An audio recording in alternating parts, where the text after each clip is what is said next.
ভাই ভালো আছেন? জি আলহামদুলিল্লাহ ভালো আছি। কি করতেছেন? তো কয়দিন আগে ওষুধ দিলাম, ওই গিয়াল আমি দেখতাম আছি ফুকুক আসেনি, ওই তো দেখতাছি উড়াইলটা ফুকুক যাইতাছে আবার আছে এই যে এগুলা ওই তো তো ফুক। হ্যাঁ হ্যাঁ, এই যে ফুকাগুলা যে যাইতেছে এগুলার জন্য কি কোনো কীটনাশক ব্যবহার করছিলেন কিনা? জি জি করছি। কীটনাশক ব্যবহার করছিলেন? জি এই এক সপ্তাহ আগে মারছি। কিন্তু এরপরে জমিতে এই ফুকাগুলো রয়ে গেছে। জি রয়ে গেছে ফুকাগুলো। এইগুলা কি ফুকা চিনেন না এগুলাকে? না এটা তো মাকড়ের মতো উইরা উইরা যায়। এটা এগুলার ফাঁকা বাদামি বর্ণের নাকি সাদা? সাদা সাদা। ভালোভাবে দেখেন। হ্যাঁ সাদা, ওই তো সাদা। আমি তো সাদা দেখতে পারতেছি। ওই সাদা, ওই দিগুলা ফুক সাদা থাকে এবং ওটার ফিটের মধ্যে হালকা কালো ধরনের ছোট্ট একটা দাগের মতো থাকে থাকে না? জি ওই তো আমি ফুক একটা ধরে লিছি। ধরে নিছেন নি? আসেন আসেন দেখি আমার পাশে আসেন।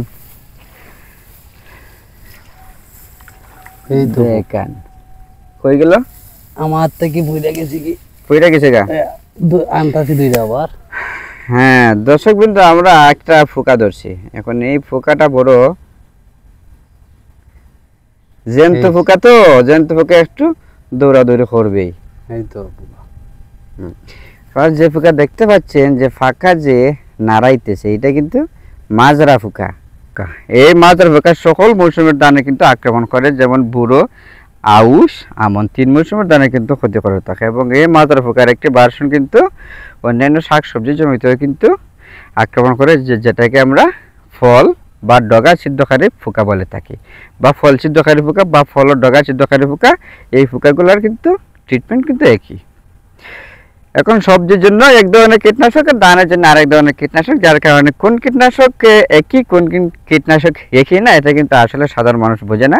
আর এই যে মাজরা পোকাটা দেখছেন, এই মাজরা পোকা কিন্তু কীভাবে ধানের ক্ষতি করে জানেন? ধানের গাছের গোড়ায় খেটে দেয়। যখন বেশি পরিমাণে এই বেশি দিন যখন বৃষ্টি না হয়, তখন কিন্তু এটা আবার উপরের দিকে উঠে উপরের এই ধানের ছড়ার নিচেও কিন্তু এটা খাতে দিতে পারে। অনেক সময় এরকম হয়। আর বিশেষ করে মাজরা পোকার আক্রমণের লক্ষণ কিন্তু দুইটা, একটা হচ্ছে মরার দিক আর আরেকটা হচ্ছে সাদা শীষ। মরার দিক মানে যে গোছার নিচে কাটবে, ওই যে দিকটা কাটবে, নিচের দিকে কাটবে, এটা কিন্তু মরে যাবে, এটাকে মরা দিক বলে। আর সাদা শীষ হচ্ছে যখন ধান পরিপক্ক অবস্থায় পৌঁছায়, তখন কিন্তু ধানের ছড়াগুলো সাদা সাদা হয়ে যায়, ওইটাকে সাদা শীষ বলে। এখন যে মাজরা পোকাটা ধরছি, দেখেন মাজরা পোকাটা কিন্তু অনেক পরিশ্রম করতেছে আমার হাত থেকে ছুটার জন্য, কিন্তু আমি তো ছাড়তেছি না। শক্তি আছে মোটামুটি, একটু ছোটো পোকা হইলেও আমার কাছে মনে হইতেছে যে সে আমার আঙ্গুলটাকে নাড়াছাড়া করতেছে। এই মাজরা পোকা দমনের জন্য আপনারা কী কী করবেন? নাম্বার 1, আপনারা আপনাদের ধানের জমিতে পার্সিং করে দিতে হবে, মানে ডালপালা সমন্বিত খুঁটি আপনারা আপনাদের ধানের জমিতে ফুটে দিবেন।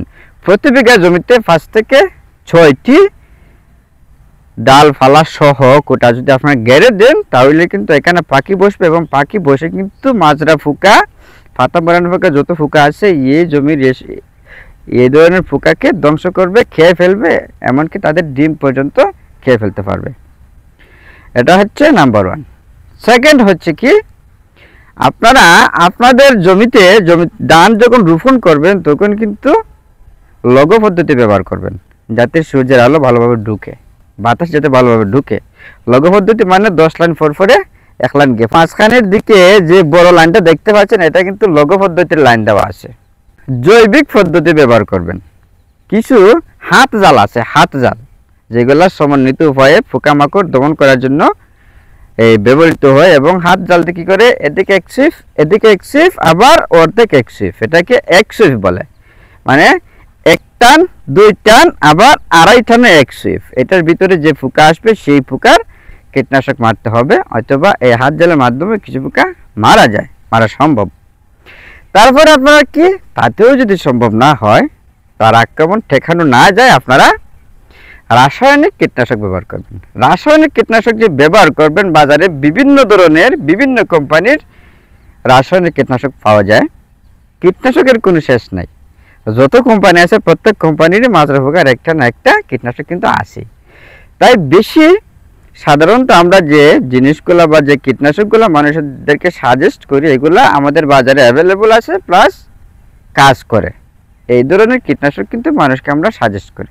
এখন দেখেন আমাদের এই মাঠে সবচেয়ে বেশি যে কীটনাশক ব্যবহার করা হয় ভলিউম ফ্লেক্সি ব্যবহার করা হয়, ভেল্ট এক্সপার্ট ব্যবহার করা হয়, রিলোড ব্যবহার করা হয়, পিলারেক্স ব্যবহার করা হয়, আবার ইনসিফিউ ব্যবহার করা হয়, বিটথাকু ব্যবহার করা হয়, আলটিমা প্লাস ব্যবহার করা হয়, অ্যামেথ্রিন প্লাস ব্যবহার করা হয়।